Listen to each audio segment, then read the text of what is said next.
الرحمن الرحیم۔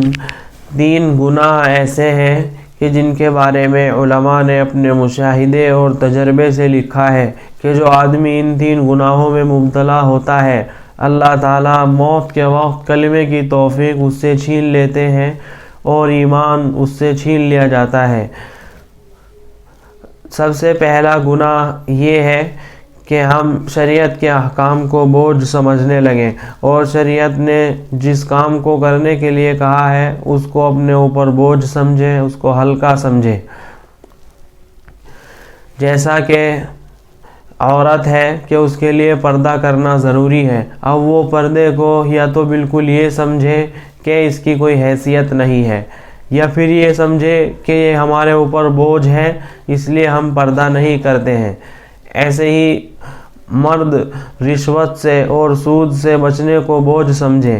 آج کل یہ کہا جاتا ہے کہ شریعت پر عمل کرنا بہت مشکل ہے، اور اس زمانے میں اس طرح شریعت پر اگر عمل کریں گے تو ترقی نہیں ہوگی۔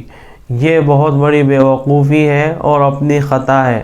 اپنی خطا کو دلیل سے ثابت کرنا اور زیادہ بڑی بیوقوفی ہے۔ آپ سے اگر کوتاہی ہو جائے تو فوراً معافی مانگنی چاہیے اور توبہ کرنی چاہیے، اوپر سے یہ دلیل دینا اور بھی زیادہ حماقت کی بات ہے۔ اس لیے پہلا گناہ یہ ہے کہ شریعت کے احکام کو اگر ہم بوجھ سمجھیں تو اللہ تعالیٰ موت کے وقت کلمے کی توفیق چھین لیتے ہیں۔ جیسے ایک آدمی کے بارے میں لکھا ہے کہ وہ بہت سست تھا۔ جب اس کی موت کا وقت قریب آیا تو اس سے کہا گیا کہ کلمہ پڑھ، تو اس نے منع کر دیا کہ میں کلمہ نہیں پڑھتا، اور ایسے ہی بغیر کلمہ پڑھے اس کی روح نکل گئی۔ تو ایک عالم کے دل میں یہ بات آئی کہ آخر اس کے گھر والوں سے پوچھنا چاہیے کہ اس کا کیا عمل تھا کہ جو اس سے کلمہ پڑھنے کی توفیق بھی چھین لی گئی۔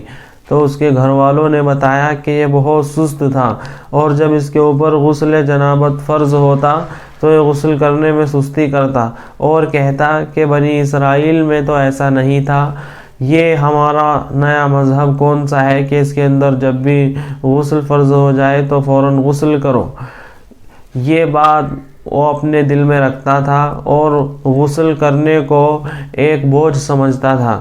تو اللہ تعالیٰ نے اس کی وجہ سے کلمے کی توفیق موت کے وقت اس سے چھین لی اور بغیر ایمان کے اس کا خاتمہ ہو گیا۔ اللہ تعالیٰ اس گناہ سے ہماری حفاظت فرمائے۔ شریعت پر اگر ہم عمل نہیں کر رہے ہیں تو اس کے اوپر اللہ سے ڈرتے رہیں، لیکن اس کو بوجھ سمجھنا اور یہ بالکل معمولی حیثیت سمجھنا یہ بہت خطرناک ہے۔ دوسرا گناہ جس کی وجہ سے اللہ تعالیٰ موت کے وقت کلمے کی توفیق چھین لیتے ہیں وہ ہے کہ موت کے وقت برے خاتمے کا ڈر انسان کے دل میں نہ رہے۔ آدمی کتنا ہی بڑا متقی ہو، کتنا ہی بڑا پرہیزگار ہو، امانت دار اور دیانت دار ہو، اللہ کا ولی ہو، لیکن وہ اس بات سے ڈرتا رہتا ہے کہ میری موت سے پہلے معلوم نہیں میرے ساتھ کیا ہوگا اور میرا کیا منظر ہوگا اور میرے ساتھ کیا حال پیش آنے والا ہے۔ اس لیے وہ ڈرتا رہتا ہے اور کبھی بھی اللہ تعالیٰ کے عذاب سے بے فکر نہیں رہتا۔ اللہ نے فرمایا فَلَا يَأْمَنُ مَكْرَ اللَّهِ إِلَّا الْقَوْمُ الْخَاسِرُونَ کہ اللہ کی تدبیر سے اور اس کی چال سے مامون اور بے فکر نہیں رہتے ہیں مگر وہی لوگ جو گھاٹے میں پڑنے والے اور نقصان اٹھانے والے ہیں۔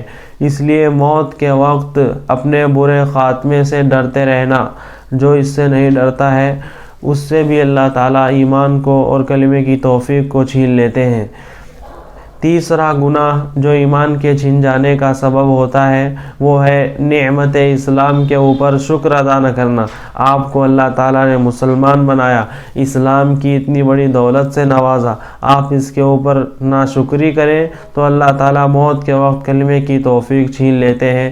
اسی لیے فرمایا گیا ہے کہ وضو کے بعد یہ الفاظ اپنی زبان سے نکالنے چاہیے، الاسلام حق والکفر باطل کہ اسلام برحق ہے۔ اس لیے ان گناہوں سے اپنے آپ کو بہت دور رکھیں، ہر وقت اللہ تعالیٰ کا نعمت اسلام پر، اپنے مسلمان بننے پر شکر ادا کریں، اور شریعت کے کسی حکم کو بوجھ نہ سمجھیں، شریعت کے کسی عمل کو بوجھ نہ سمجھیں، بلکہ اللہ تعالیٰ کی رضامندی کے ساتھ اس کے اوپر عمل کرتے رہیں، اور اپنے برے خاتمے سے، موت کے وقت سوء خاتمہ سے پناہ مانگنے کی ہر وقت اللہ تعالیٰ سے دعا کرتے رہیں۔